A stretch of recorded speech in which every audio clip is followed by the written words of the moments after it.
Quand on pense à des vagues, on imagine celles qui explosent sur la plage ou sur les rochers, mais ce sont des vagues trop complexes à étudier. Nous, on s'intéressera aux vagues de haute mer, qu'on appelle la houle. Mais pour commencer, il existe des ondes aquatiques encore plus simples. Ce sont les rides provoquées par un caillou qui tombe dans l'eau, car dans ce cas-là, on voit la source de la perturbation. Si on vous demande les caractéristiques de ce type d'ondes, elles sont mécaniques car elles ont besoin d'un support matériel pour se propager. Ce support matériel, c'est la surface de l'eau. Elles sont transversales car la direction des perturbations est perpendiculaire à la direction de propagation. Elles sont bien sûr progressives puisque l'onde se propage et l'onde se propage sur la surface de l'eau, un espace à 2 dimensions. Donc elles sont bidimensionnelles. On peut aussi vous demander de calculer la vitesse de propagation de l'onde. Pour ça, on va s'appuyer sur une formule bien connue, V égale D sur T, qu'on va adapter. Première adaptation valable pour toutes les ondes. La vitesse s'appelle célérité pour les ondes. Ensuite, comme distance, on peut prendre par exemple celle-là. Ça sera pratique d'introduire un axe, comme ça on va pouvoir traduire cette distance par x3 moins x2. Et le temps de parcours entre T2 et T3 sera bien sûr T3 moins T2. Autre classique, calculer le délai de propagation entre deux points A et B. On l'appelle aussi retard. Pour l'obtenir, on va tout simplement adapter la formule précédente avec les points A et B. On va obtenir xb moins xa sur tb moins ta. Et pour obtenir le retard, tb moins ta, il suffit de retourner la formule. Passons maintenant à la houle, c'est-à-dire aux vagues de haute mer.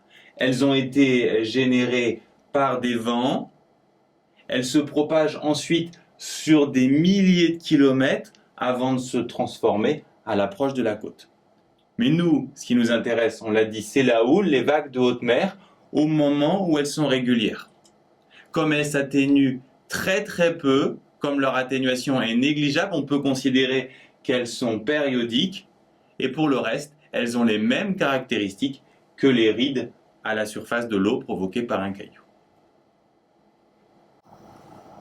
Puisque l'onde est périodique, elle reproduit régulièrement le même motif dont on peut décrire les caractéristiques, la hauteur, c'est-à-dire la distance entre une crête et le niveau de la mer, la longueur d'onde, la distance entre deux crêtes successives, la période, qui est le temps que met l'onde pour parcourir une longueur d'onde.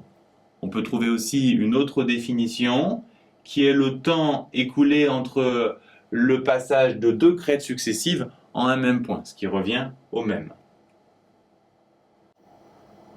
Il est essentiel de comprendre et retenir que l'onde parcourt une distance lambda en une période, car c'est ça qui va nous permettre de calculer la célérité de l'onde en adaptant la formule V égale D sur T. La vitesse sera la célérité, la distance, ça sera lambda, et le temps, la période. Bien sûr, si vous cherchez la période, vous retournez cette formule.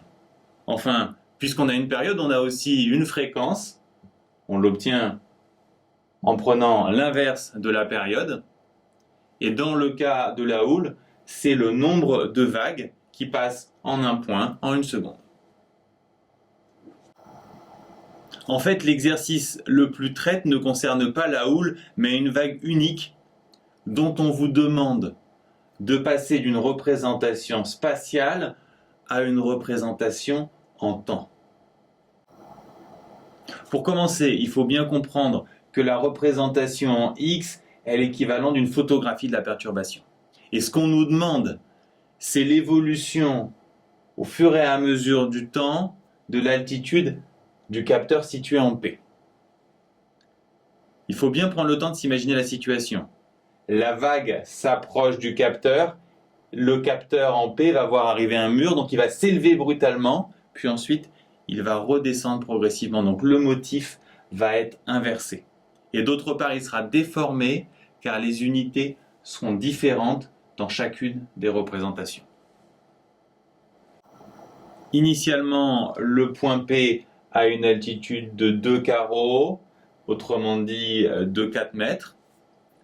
On a les mêmes unités pour les Y, donc ça sera aussi 4 mètres, donc 2 carreaux, ça partira ici. Et la question qu'on se pose, c'est quand est-ce que le point P va s'élever? Et il va s'élever quand il va voir arriver la vague sur lui, autrement dit quand la vague aura parcouru un carreau. Pour atteindre le point P, la vague doit parcourir un carreau, c'est-à-dire 2 mètres. Pour calculer le temps nécessaire à parcourir cette distance, on va partir de V égale D sur T comme d'habitude. On va introduire la célérité et retourner la formule. On a T égale D sur C. La distance, on l'a dit, c'est 2 mètres. La célérité de l'onde nous est donnée. On trouve donc 0,2 secondes.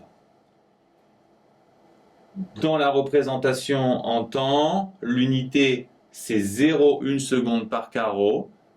Donc le point P va être perturbé au bout de 2 carreaux. Le capteur P s'élève de 2 carreaux, c'est-à-dire 4 mètres, et aussi sur cette représentation de 2 carreaux, puisqu'on a les mêmes unités en Y. Maintenant, la dernière question qui se pose, c'est pendant combien de temps le point P est perturbé? Il est perturbé sur une distance de 3 carreaux, c'est-à-dire 6 mètres. On va appliquer la même formule avec 6 mètres pour trouver qu'il est perturbé pendant 0,6 secondes, soit sur 6 carreaux. Il faut bien comprendre qu'ici, on a la longueur de la perturbation, alors qu'ici, on a la durée de la perturbation. Vous l'aurez remarqué, les calculs ne sont pas très difficiles. Par contre, c'est un exercice qui nécessite de la méthode. C'est pour ça que je vous conseille de refaire au moins un exercice de ce type avant un devoir sur les ondes. Parmi les ondes mécaniques, on compte aussi les ondes sismiques qui se propagent lors des tremblements de terre. On distingue alors les ondes de volume, notamment les ondes P primaires et les ondes S secondaires. On les distingue des ondes qui se propagent uniquement en surface, comme par exemple les ondes Love. Les ondes P sont les premières ressenties, ce sont les ondes primaires. Elles se propagent à 6 km par seconde. Et comme les sons, ce sont des ondes longitudinales. Les ondes S secondaires, logiquement, se propagent un peu moins vite. Et surtout, elles sont transversales. Les ondes Love, enfin, sont des ondes de surface. Elles aussi sont transversales, mais cette fois-ci, la perturbation est horizontale. Elles oscillent un peu comme un serpent, d'où leur nom d'onde Love.